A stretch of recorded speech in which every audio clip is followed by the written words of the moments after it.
Yeah, awesome, awesome. So good morning, you guys.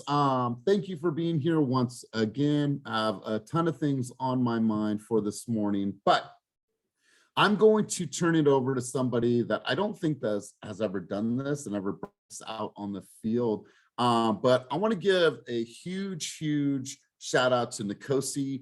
So Nkosi is relatively new to the team, but he has been one of the first people in the office every single day and the last person to leave. Now, mind you, I know that you guys are working from wherever, but he's making the choice to come to the office. But he's showing up. Even when we're partying last night, he is in his own pod and he was on, I just saw Follow Up Boss up on his screen. And so dude is hustling and dude is getting after it. So I see you, Nkosi. We see you as a leadership department. So Nkosi, I wanted to turn it over to you and I wanted you to bring us out on the field on this beautiful, beautiful Friday morning. That's basically leading the team into battle, out on the field, ready for game day. So Nkosi Groover, without further ado, my man, I'm going to turn the mic over to you. So go ahead and bring us on out. For sure. I really appreciate all the coaching. It's really inspires me with King, every day just chatting with him, learning the ropes, learning from different agents, learning from Kenny and Elias. So I really just appreciate the team and the community environment that you guys offer. So with that being said, it's an awesome environment to be really learning and just growing immensely. So yeah, that's really it. If there was one word that summed up your last month with us here on the team, what would that word be? Hyper growth, for sure. Hyper growth. Awesome, brother. And we see it, man. So way to show up, way to be here. So let's go ahead and get rolling, you guys. So I want to share some thoughts with you, and we're going to come full circle on the conversation that we had on Wednesday, because I think that it's great content. I think it's a great way to gain that momentum and continue the conversation, because I think there were some really key takeaways from that session we had on Wednesday. So I want to share this with you because I was looking back through all of our logs, and right now, and give or take, I'm probably missing a few sessions, but we have had 216, a minimum, at least 216 group sessions together. And to think about that, that's crazy for me to think about, because there was a time where this group didn't even exist. But I was looking back and I got to 216. So when I think about this and I think about what's been created here, your guys' thoughts, the dialogue, the talk points, the messages, the growth, the tears, the breakdowns, the breakthroughs, the frustrations, the community that has been built on this screen right now, it has been absolutely amazing. The action that is taken, the comfort zones that have been shattered, the bonds that have been made, and the impact that you guys have made on my life leaves me beyond grateful. So thank you guys for being here, for showing up. I look forward to looking back and saying, damn, we've done this 1,000 times, and look at what you guys have done for each other. It is not about me. It is not about me, and it's never going to be about me. It's the people on the screen, because I'm sure that you've taken the stuff away from Otis. I'm sure you've heard from Andrew Lynn, the Maria Dominguez's of the world. I'm sure you've heard from Vanessa, Chris Edwards, Sarah. I'm sure you've taken stuff away from it, and that's why this environment has been so powerful. So I want to share that message with you guys. I was going back through some old videos. I'm like, man, there was like 7 people on the screen. I'm like, this is crazy. So I just want to say thank you guys for filling my cup. I'm very, very grateful to be here. And so I just thought I'd share that with you. I had a quick question for everybody, and I want anybody to answer this question. As we shift gears and as we get into our conversation, I want to lead the conversation with this. Why do you believe right now in your life, in this business, why is time management super important? Feel free to just answer or put your answers in the chat below, but why is time management important? And I'm sure we'll get a litany of different responses, but please engage on this conversation. Please engage on your answer. But why is time management important? It's going to lead me into my next portion of conversation. So you can accomplish your goals. Okay, cool. I like that. I saw something in here that stood out. Take charge of your life, or it will take charge of you. I love that. Okay, what else, you guys? Why do you feel time management is important? I feel it's important because what you focus on, whatever you focus your time on, will expand. So it's very important to manage your time and manage what it is you're actually doing with your time. Yeah, I love it. You get lazy without it. I love this. It creates structure, good stuff. Evelyn, you had your hand up? Or maybe that Yes, wasn't. sorry, I'm driving. And for me, it's because there's so many distractions in our lives, and I ditto what everybody says. It's all that, but because of the way technology is, we're getting pulled in all kinds of different directions, and so staying focused and managing our time is actually the key to I love it. accomplishing your goals. Yeah. Yeah, absolutely. Andrew Lynn says our job has lots of different tasks, roles, responsibilities, and sometimes can be stuck in areas where we are not the highest and best use of our time. Yeah, I totally agree with that. Let's keep rolling through some of these answers here because you guys have really great answers here. It says it takes advantage of your time, discipline, and balance. That's why it's important. Good stuff, you guys. I love it. So I wanted to share some of my thoughts on this with you. I was watching something or heard something through James Clear, who wrote Atomic Habits, and it said, let us not wish to become more disciplined, but rather create a more disciplined environment, one that allows us the benefit of being more free. And so I want to elaborate on this. I believe this. I believe without structure, without time management, without building out your calendar, what happens is that you're not protecting yourself. And we talk about this a lot of times, and this came up in a coaching. I won't mention the person's name at all, just for, for privacy reasons. But what happens when you have no structure in your day, no structure with your time, what you're doing is that you're throwing all of your energy out into the world. And what happens is that people are able to take that, calls, this, that. And so you have no control in the amount of energy that you're giving and allocating to the things that you need to give into your life. So what happens when you do that? What happens when you do that is this happens. I'm burnt out. I feel overwhelmed. I feel so much pressure. Now I can't get anything done. Oh my God, it's the end of the week. I didn't do anything that I was supposed to do, that I needed to do, that I knew was priority. By show of hands, how many people has that ever happened to in this business? Please raise your hand or okay. And I thank you for your honesty. I truly do. So your time management is not about just discipline, structure, and getting the things done that you need to do in your life. That's the obvious. But the more behind the scenes is, this is about your health. This is about your relationships. This is about your self-care. This is about the time that you give back to yourself. Because if you're allowing the world to take everything from you, you may not have much more to give to yourself. And I see this happen every single day. You guys, I want to share something with you, and I have a little bit of goosebumps right now. I've done 37 appointments this week.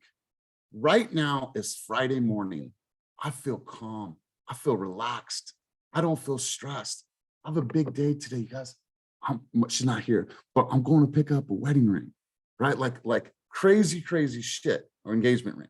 All right. So like crazy stuff happening in my life, but I don't feel overwhelmed. And the reason why is because I know exactly how I'm going to give of myself in this moment today, right now. I know exactly how I'm going to give my energy to the world and how I'm going to protect it. And I want you guys to realize that your time management isn't just about getting tasks done. It's about a protection plan around all the things that are important to you.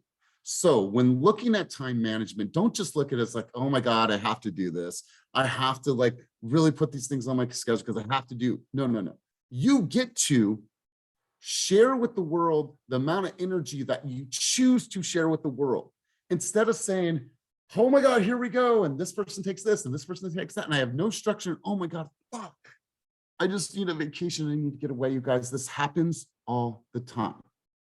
And if there's someone on the call that this reminds you, then so be it, because we had this conversation the other day. So I want you guys to understand that in order for you guys to grow, you need to protect yourself. And you need to make sure that the energy that you give to the world is super protected. Because what happens is that you're able to choose that energy, you're able to live in that moment, you're able to reflect on what just happened, release that, and then re-engage into everything else that you have to do. But what happens is a lot of times it's all combined into one, and oh my God, I'm scrambled. I don't have anything in my calendar. I'm haphazard, and then I get haphazard results. But some of you have a lot of success without even having a calendar, but you also have tremendous levels of stress. So imagine if you just gave yourself a little bit more discipline, a little bit more structure, what that can essentially do for your life and to eliminate some of the stress. The last thing I want for any of you guys is stress. Do I want pressure? Do I want tension? We've mentioned this before, 100%, but I don't want stress. You know why? Stress is unhealthy. That will lead to you guys getting sick. That could lead to all kinds of different things in your life. So pressure and tension, but I don't want the stress. So I just thought I'd share that thought with you. I had an amazing coaching session the other day. That conversation was had. Like I said, for privacy reasons, I won't mention that person's name, but it really impacted me. So I figured I would share that story with you. So thank you guys for just listening to that message. Let's shift gears, and I want to turn the mic over to you guys. Over the last couple of days and the last couple of weeks, what is the main word that you guys have heard amongst the industry? 2 years ago, the word was pivot. What is the new word that you guys are hearing right now in our marketplace? Shift. Absolutely, Andrew. Like shift is the most common word that you are hearing right now. And I get it, and I'm all with it. So, but how long are we going to talk about the shift versus the action, right? So the other day when we were hearing from Min Nguyen, and if you guys were on that session, it was absolutely fire. So what I want to ask you guys and what I want to talk to you guys about is innovate. He shared the other day about the audience and what are your audience needs and what do you need them to know. And if you're not using IG right now to build your business or social, obviously you're missing out. But I want to hear from you guys, like, who is your target audience? As we move into this market, as the market has shifted, as times have changed, we always have to be able to adjust what we're doing and how we're doing it. Sometimes it might be just back to basics, but back to basics with the twist, right? But I want to hear from you guys, like, what are you doing right now? And what I want to shift these conversations to on Fridays is action. I want to hear what you guys are doing. Accountability is one thing, but at the end of the day, I think we'll get more out of it if we're hearing who is taking the action and what they're taking action on and how that is impacting their business or will impact their business. So if you're cool with that stream of consciousness and if you're cool with that conversation, I want to have that today. So I want to hear from you guys. Did anybody make a list from Wednesday of who their target audience is? And if you did, what is the message that your target audience needs to understand? Such as, I'm going after renters. I'm going after first-time home buyers. I'm going into upsizers. Like, who has identified their audience and has started to craft their messaging? Ernesto, you chimed in first. Your audio was a little spotty, but let's try this one more time. And if not, we'll come back to you maybe a little bit later. But let's hear from you, Ernesto, to start this off. Sorry, is this better? Way better. Yeah, my car Bluetooth doesn't work that well. Yeah, I'm still working my way through the program. It's pretty damn intense, but there's a girl named Jess Lanouvelle who's a social media coach, and she's really kind of helped me. Her whole thing is if you're talking to everybody, you're talking to nobody. And what Min said was really powerful. Like, he's really aware of the environment around him and he's basically going after like the most common fish. So how that's helped me is that I don't really talk a lot about new builds specifically. Some people are like the new build masters. Some people, if you live in San Francisco, I've seen a girl who's like the condo queen or whatever of San Francisco. So I find that where I live in Concord, in the area that I want to serve, like, who's moving there? Well, it's a lot of people that are coming from San Francisco, the peninsula, and so a lot of my messaging is around, how do you make that transition really easy? If you're like me, I lived in San Francisco for 25 years, and I was also a little less than excited about moving to the East Bay the first time, and so I can relate to their experience and kind of what they're afraid of and things like that. And I meet a lot of people through through open houses, right? So that's kind of also helped me understand, okay, in talking to these people that are looking at open houses in Concord, what are some commonalities in their situations? And almost all of them are coming from the Peninsula East. So how can I be almost like a guide for those people to make it easy for them to kind of quickly figure out the East Bay, quickly figure out kind of what they're looking for in a home, and then get them into it. So based off that, then I can eliminate things that I don't want to talk about. Again, I don't really talk about down payment assistance, first-time home buyers. I have helped someone without a social security number and they got an ITIN loan. So can I do those things? Sure, but that's not my audience. Wow, I love this. I love this. So let's continue this conversation, and please raise your hand if you've identified who your audience is and what you believe their needs are, so you can speak to that. And I'll give you an example.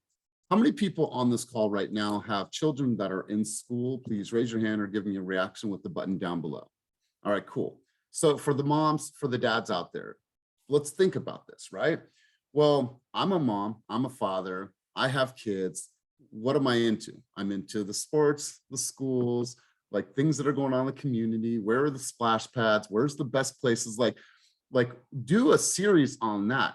Hey guys, if you're thinking about moving into the Walnut Creek, Pleasanton, or Dublin area, wherever it is, I'm going to share with you like what's going on with the school. Why are the schools rated so high? I'm actually sitting here with the principal. I'm sitting here with city council. I found 5 splash pads. Like, talk about the schools, the areas, the community events, because that's going to bring people to you. Now you get to speak to people that, oh, I have kids. I have 2 kids. We're looking for schools that are rated between 8 and 10. You know, we only want to be in this pocket. We want to be in a great community. We want to have safety. Like, be able to talk to that demographic by understanding, and I want you to write this down. Where will I have the biggest influence? Okay. Where will I have the biggest influence? Maybe that is first-time home buyers. Maybe it is the renters. Maybe it is new builders. Maybe it is upsizers. Maybe it's the luxury market, right? Maybe it's the luxury market. But once you identify that, what is the message and what do those people need to know about that particular demographic of buying or selling? What do they need to know? So who else has identified an audience and what are their needs and how you're going to start building off of that? Anybody else have any thoughts or ideas from Wednesday's session? Please raise your hand or just take yourself off of mute. Okay, so it looks like we have some work to, Bo, are you taking yourself off of mute or are you commenting on something else? Okay, so I have nobody, go ahead, who was that? Janetta. Janetta, let's hear it. So after our amazing coaching call on Wednesday, I really looked at my schedule and I thought that I should start adding those things in there. So it's kind of hard for me right now because doing 20 years in the Marine Corps, I really don't want to engage with people sometimes. And I don't want to leave my house. So I have to make myself leave. And I kind of use this as like a downtime for me, but I know that it's time to stop making excuses and I have to make myself do these things. So I'm going to add it to my plan. So for Fridays, because I'm so focused during the week on training and prospecting now, on Fridays is going to be an admin day and a build my videos day for the Camp Pendleton families, because thankfully I have a very good opportunity to assist with the folks moving to Camp Pendleton. And so now I have to do those things like you suggest, talk about the splash pads, be out there in social media, even if I don't want to, even if I don't really want to engage, I guess, you know, fake the funk and, you know, false motivation is better than no motivation at all. So. But at the end of the day, Janetta, like you get to, right? There's people that are stationed in Camp Pendleton that are coming from Texas, Tennessee, Georgia, the East Coast. They know nothing about this area. And now Right. you're providing them a sense of safety and understanding about what is life going to look like for you and your family when you move to this beautiful community in San Diego. Like Right. you get to help somebody else. And even when those days are hard, when in doubt, we focus out, right? When the days are the hardest, when things are the most challenging, when we give of ourselves, that's when we have the biggest reward. Let me plug this in. So shout out to Janetta for taking action. And here's the thing, she has a huge audience. She is the next Marine. Once a Marine, always a Marine, excuse me. But she's a Marine. And now she has that demographic to speak to, and people are coming from all over the world. And what she can do, anybody can do, she can build a true referral network from all these people that are coming from all over the world. So this is a really good opportunity for you, Janetta. So let's continue this conversation. Who else? Damian, let's hear from you, big dog. Oh, you know what? Hold on really quick. Damian wrote a book, and Damian's book is now on Amazon for purchase. If you guys have not bought that book, I want somebody, if you have the link, or I'll try to get the link, put the link down in the chat below. Let's support our boy. Let's buy his book. I'm sure it is fire because he has constantly filled his cup for years and years and years. So Damian, I'm proud of you, bro. Congratulations. But let's hear your thoughts and your contribution to this topic. Drop that link.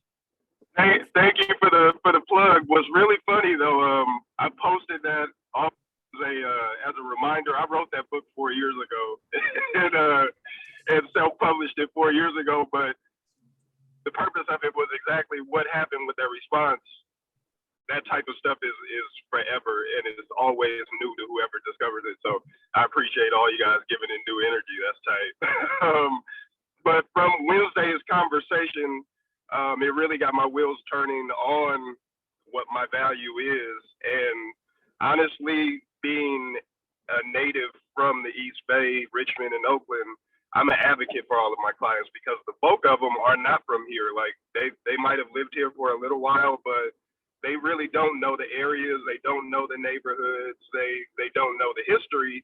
So they can potentially miss out on something that they would really love because they don't know anything about these areas. So being a specialist in these areas is big for me because they don't have that on a whole. It's harder to find these days because everybody is from somewhere else and transient. So just being that local advocate, I believe, gives me an advantage and value. So going forward, I'm targeting this market that again needs somebody that knows the place.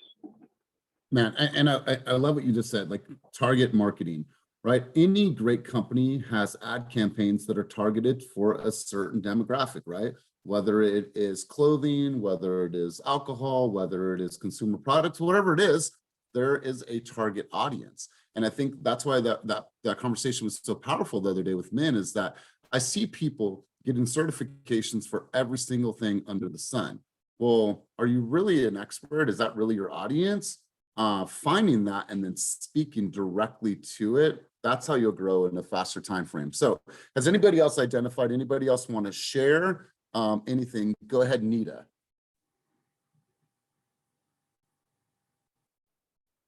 Can you hear me? I can. Okay, sweet. So I thought this was a very valuable question for me since I'm just getting started. But I identified two groups of people that seem on different ends of the spectrum, but it's actually provides like one solution, which is housing, right? So the first group that I identified were homeowners that were interested in purchasing another property. I have so many people like, oh, they want to get into another property. They have equity in their house. They're trying to figure out what to do with it. And for me, it's just like, oh, like I just got licensed. I want to help you, but I don't really know how.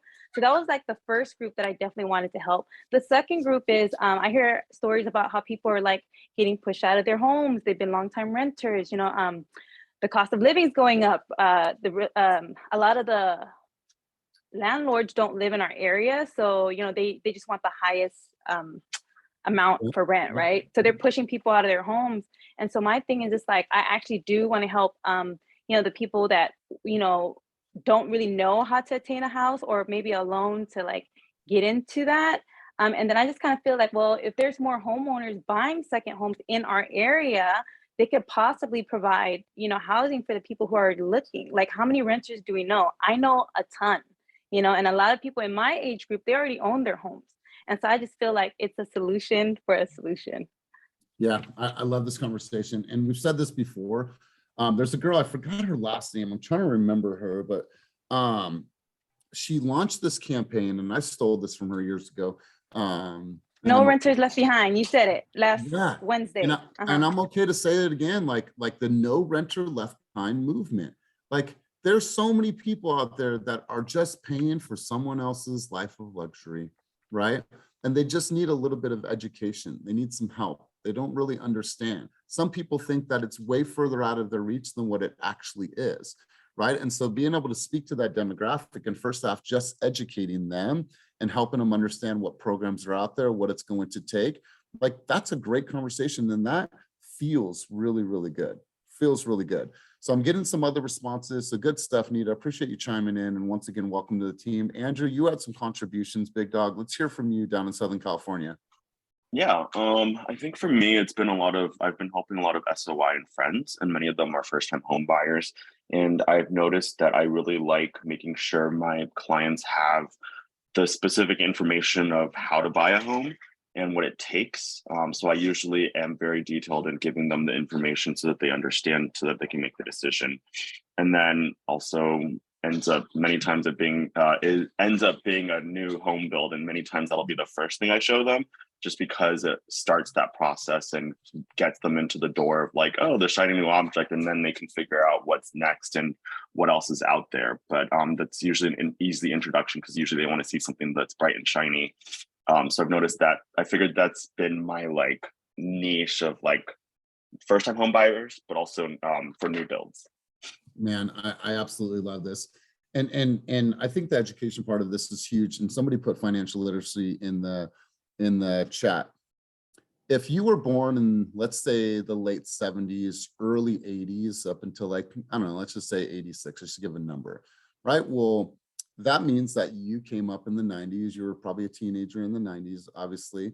At that time, we were not taught about financial literacy. At least I wasn't, where I came from.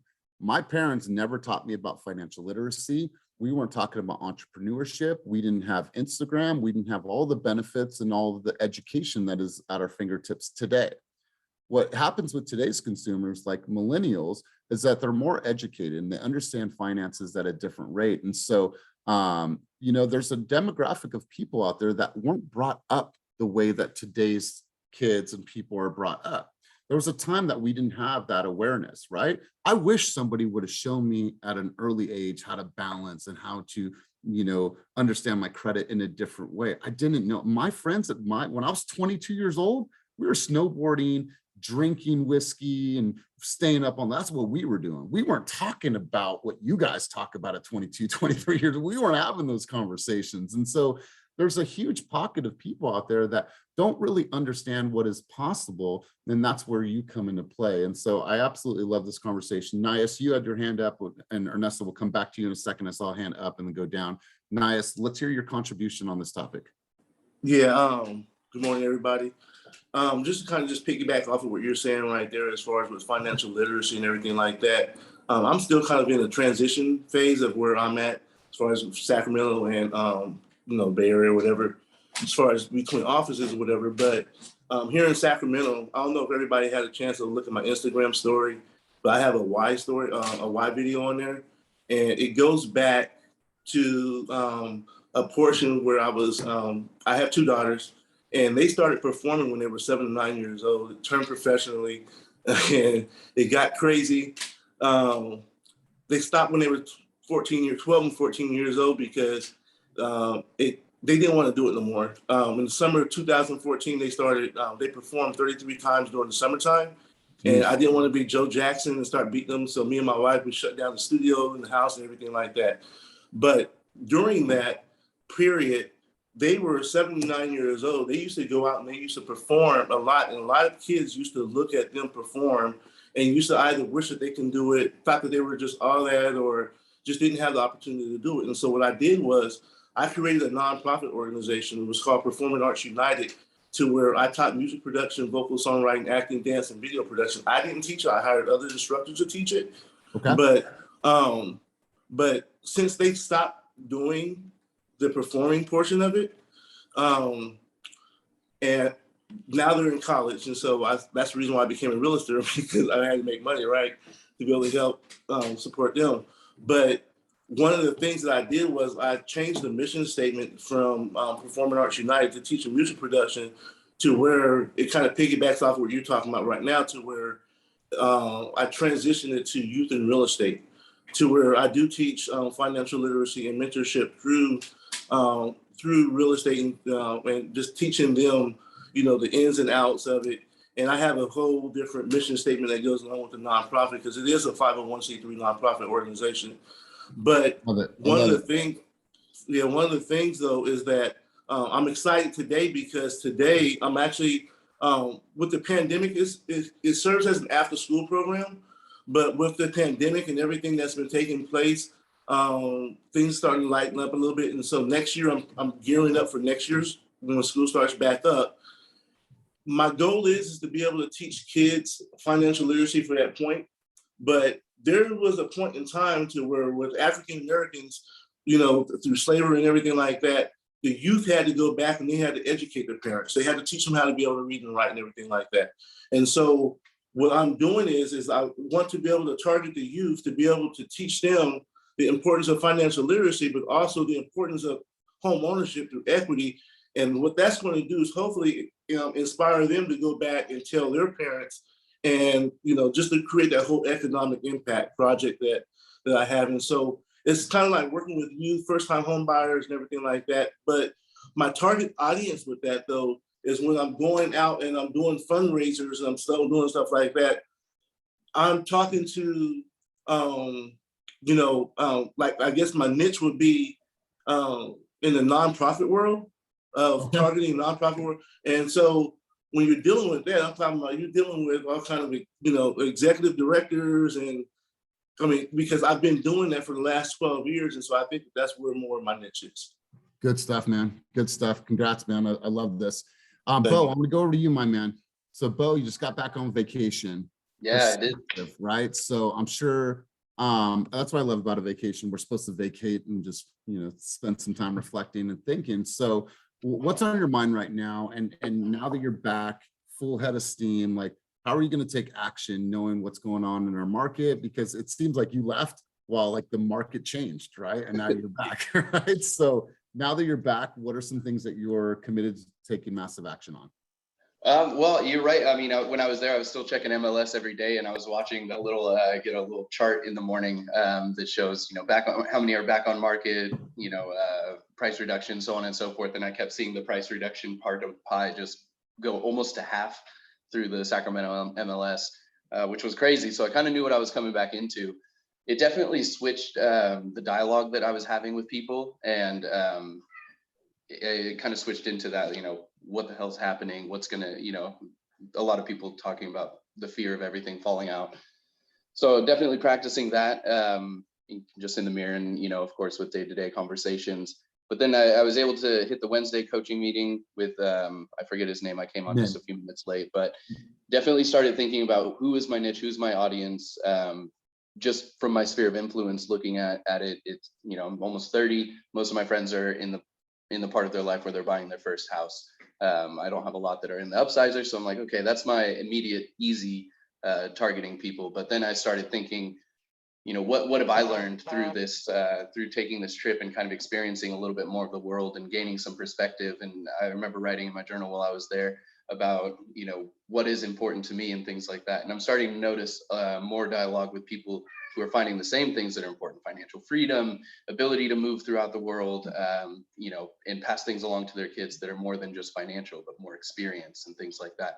So it's definitely opened up another aspect where I'm trying to target people who are looking toward investments to make their life easy and simple, be able to have and provide for their kids more than just, like I said, that financial freedom, but more of that freedom of experience. How cool is that? So here's what's cool. Like, think about this. Where did you go? You went to Mexico, right? Yeah, I was down in Oaxaca.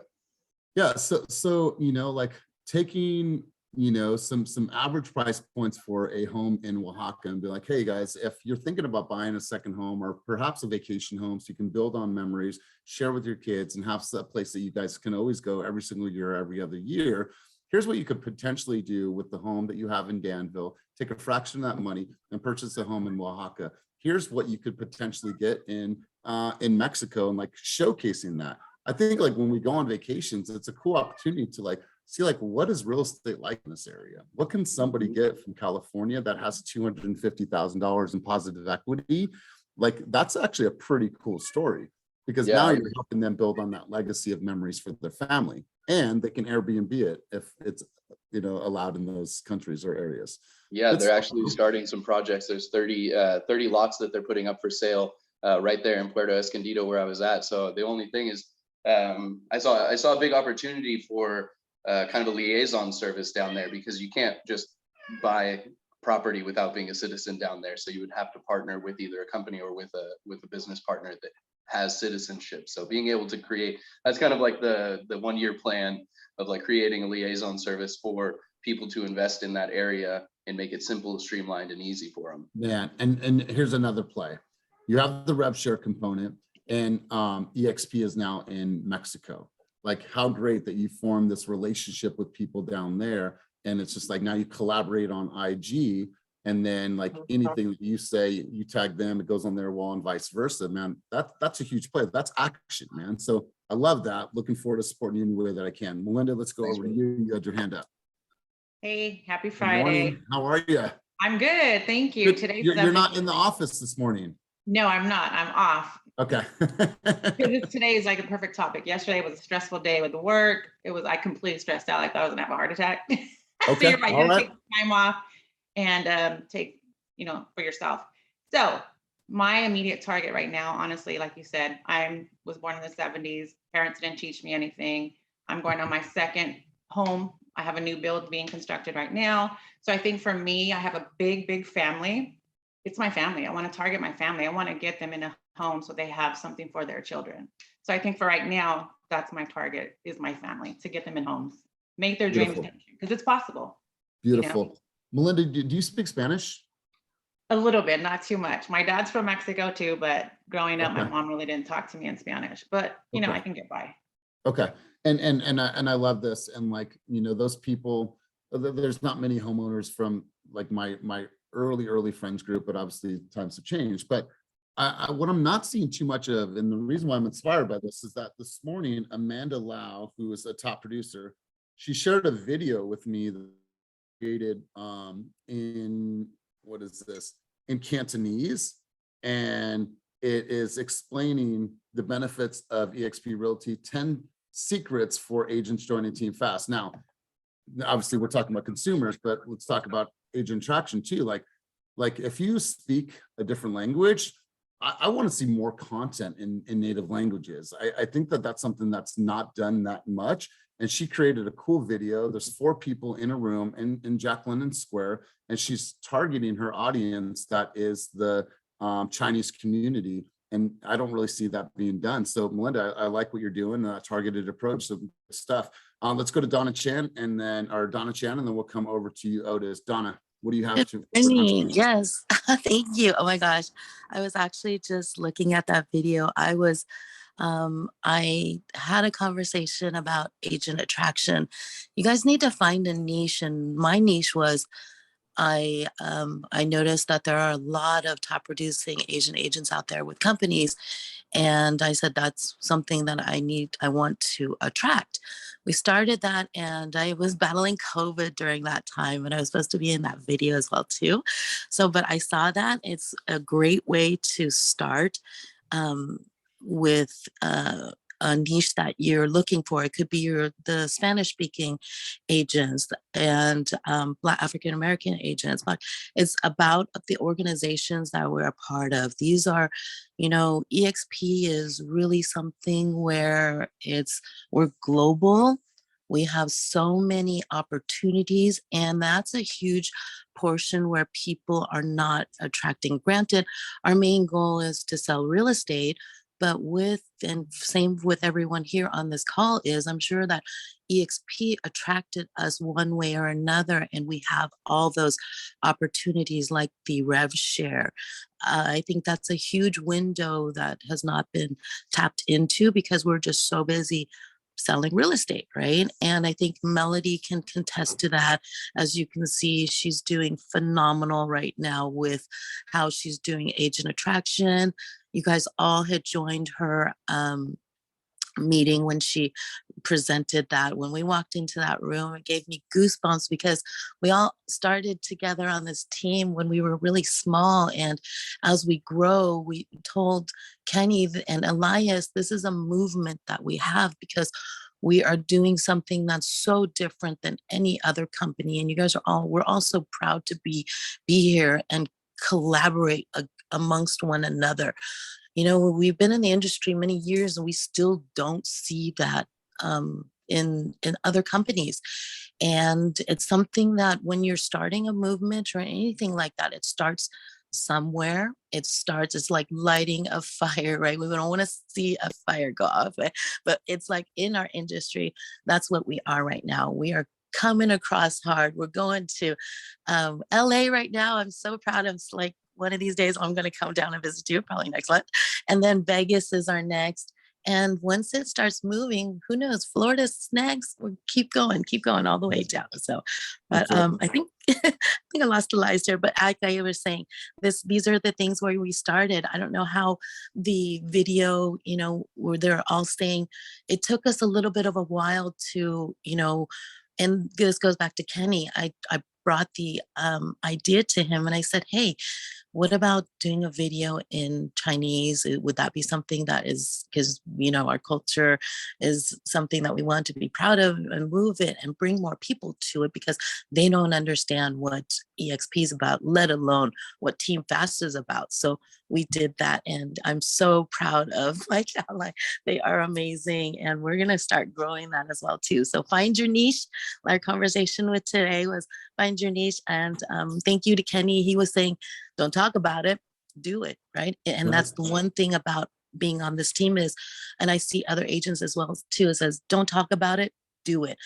Min said the same thing. And Elias, like, don't look at your own video before you post it because you're going to be doing 5 of those recording back and forth and never post it, right? But at the end of the day, who cares? It's gone in 24 hours, like Elias says. And then once you start doing it, you're going to be more comfortable with your voice. And then you're going to be more comfortable and then you're going to be posting everything and on everything.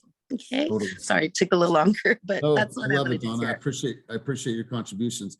I mean, and I'll come to Otis in a second, but let's think about this. Like when you find your target audience and know how to talk to that target audience and you identify like almost like their idolect and the way that they use words and patterns and things that make sense to them and references that make sense to them, right? Like a Mexican may understand what it's like getting beat with a chancla when you're a kid, right? They might understand that. So it's like speaking to an audience that understands where you're coming from, right? Where you understand where they're coming from. And so like you speak to that audience, you know what their needs are. Now I give you the getting beat with the chancla experience or getting beat with the wooden spoon to like make a correlation, right? There's things that we identify with. And if you speak to that and you are saying, these are the things that I know, and these are the things that you need to know in that demographic, cool. That person is speaking directly to me and to what I understand. And I think that's powerful. That was one of the biggest things that I took from that session the other day. Is like finding the audience and then understanding exactly what that audience needs to hear and create your videos based around that. And know what that does? It makes it easier. It makes it easier. Because do I want to create a video about probate? No, it's fucking boring to me. However, if that was my realm of genius, zone of genius, then yeah, I'm going all in on that. But like, oh, I want to create a video on the escrow process. Okay, well, what happens prior to that? Like, how do we get them there? So all kinds of thoughts on this. Otis, I know you're moving around, big dog. He's chomping at the bit. He wants to contribute. Otis, let's hear from you, rapid fire, and then we'll start to close up the session. I'm over here trying to keep the 2 broom guy over here from messing things up. You gotta be hit with a chancla to understand that wanting to help those find your niche. I think lately of mine, I've been getting a lot of buyers, a lot of baby boomers who missed that time, to go back to what Melinda and Bo was saying, like, and they're really starting now in their late 60s, early 50s to understand, and one even 70, understanding that they have kids, they have grandbabies, and they want to leave something for them. So, you know, the initial not being informed earlier on in life, where they could have had all this equity for them now, at least that they're starting to realize that now. And it's really touching and, you know, concerned, because I have a grandma and I have a grandpa, and, you know, my grandma didn't, she's a lifetime renter, and my grandpa has Alzheimer's, but he has one last property. So he has something to give back to us as his kids and grandkids. But just being there for them, to inform them, that to give those people before they leave this earth some type of stability, knowing that their offsprings and their grandkids are going to be okay. So just wanted to work on that, because I have a really soft heart for those, because I'm dealing with 3 buyers right now with that. So just really trying to help those people out. So I'm thinking that might be my niche. Man, I absolutely love this, and really good thought, and really great audience. Think about this. Like, I haven't seen a campaign on a reboom, and let's just stay here for a second as we're having just this collective wisdom. Like the reboom, all those people that saved up, and they literally saved and saved and saved to buy that first home, and like are just holding on to it for God knows what. The kids are gone, they don't live there. Grandma's on one end, grandpa's on one end, you know, it's just too big of a house, but they're sitting on tremendous amounts of wealth and equity, right? It's just like, how do we help that reboom? How do we share with them like what is possible? Have you thought about investing in Mexico? Have you thought about really growing that money and buying other properties that you could then leave to your family? Because like helping them understand, like, leverage the property you have. I get it. You want to sit in the home and you want to spend the rest of your life. I get that, but like, there's an opportunity there, that reboom, right? To helping them reinvest the money that they've built years and years and years in places like Arizona, and places like New Mexico, and places like Austin, Texas, and places like San Antonio. There's just so much information out there that needs to be given to them. And so I really like this conversation. So hopefully you guys found this helpful today. I want to always make Fridays now about action. I want to hear what you guys are taking. And like Donna said, don't talk about it, be about it, right? Like, I have built my career on, I'm just going to do it. And maybe ask for forgiveness later. Maybe it's not going to work. There's been tons of things that have not taken off, but I'm a risk taker, I'm an action taker. And I want to encourage you guys to not get stuck in the thinking, but just get stuck in the doing and just start somewhere. So I'm going to go around the room, get a couple key takeaways. Adrian, I want to hear from you. What were your key takeaways from today's time together? So I was just going to say that my niche is to work with these sellers that have 60% equity or more, you know, the golden age. That's been my niche. I've been helping sellers prep their homes, get their homes ready for sale, get the kitchen ready, get the bathroom ready, get the financing ready. They've haven't been able to, I mean, my sellers haven't had to pay for this work to be done. So that's my niche, and I'm going to continue to do that. I love it. I love it. And I just thought about that, and you're doing it. And so, you know, it's people are doing the things that we're speaking about at very high levels. And obviously Adrian's been a top producer for many years. So good stuff.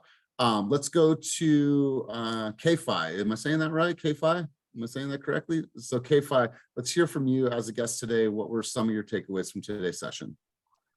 You hear me? Yes, sir. Okay. I really don't have like takeaways as in like negatives, or takeaways as in like the takeaway is a positive thing. Like, what's one thing of value that you took from this session today?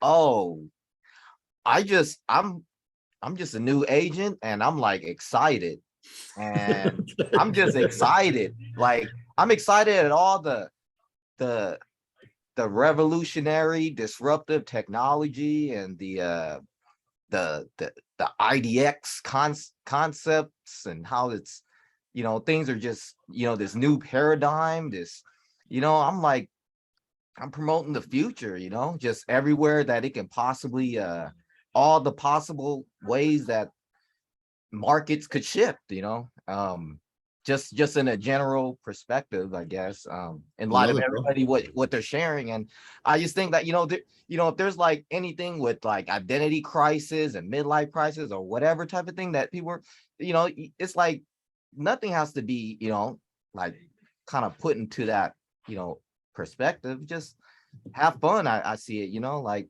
go get an avatar and walk around and it's just, I think that if you have fun first, because because I think that we all have a source of knowledge that we're all gonna share, and like it's gonna happen more sooner than late, than for most people, and then it's gonna happen a little bit later for most people, and in my case, I'm like in that where I'm like, if I get that that deal, that if I structure that deal right, with wherever it is, it's gonna that is gonna fall through, then it'll happen. And when it happens, I'm gonna move fast, and I'm gonna promote, wherever it is, whoever I work with, and I just, I'm a new agent, so I'm just excited, having fun first. Well, I appreciate your insight, man. Thank you for being here, and appreciate you being here. So Chris, I'm going to turn it over to you. Chris B, I'm going to have you give a key takeaway, rapid fire, and then take us off the field on this beautiful Friday morning. Time management is definitely key, so that you'll be more efficient and actually get stuff done and knock stuff off your list. Having a niche and a strategy when you talk to potential leads, like one agent mentioned earlier. For me, for listings, I have a contractor that's willing to do all the work and front all the money and take it out of escrow later, which is really big because it gives more value, showing that, and they'll choose to use you because they don't got to come out of money out their pocket up front. So if you just get to do that little extra that's different and separates you from other agents, it gives you better quality to convert and get more business. So happy Friday. I'm leaving for Cancun early in the morning, and I'm ready to just get a week of mental relaxation and get rejuvenated, so I come back and grind and do it all over again, man. Cool, brother. Well, hey man, I appreciate you, and have fun with the family. Just a quick update, you guys. Group coaching will not take place Monday and Wednesday, but it will take place next Friday. So I'm going to be in Mexico. Our team meeting will still take place. It will be same time here, but it's going to be, obviously we're going to be on Zoom from Mexico. So get out there and think about your business, and think about innovation, and think about the things that you're doing and how you are going to adjust in a changing market. If you're able to talk to a certain demographic and talk to them the way that they need to be spoke to, they're going to hear you and listen to. It's when you talk about shit that people don't matter, it becomes white noise. It's like, man, oh, now this week they're selling luxury. Sure doesn't look like luxury, right? This week they're helping fucking first-time home buyers. Well, it's like there's no continuity, right? It's like, find your audience and speak directly to them. And I promise you guys will see things grow in your business. So have some fun this weekend. Get out there, do some open houses, make some impacts, make some change. No matter what you guys do, go out there and take action. That is my favorite word of the year, is action. So have a wonderful, wonderful day. For the people that are going to Mexico, I will see you in Cabo San Lucas on Monday. Peace.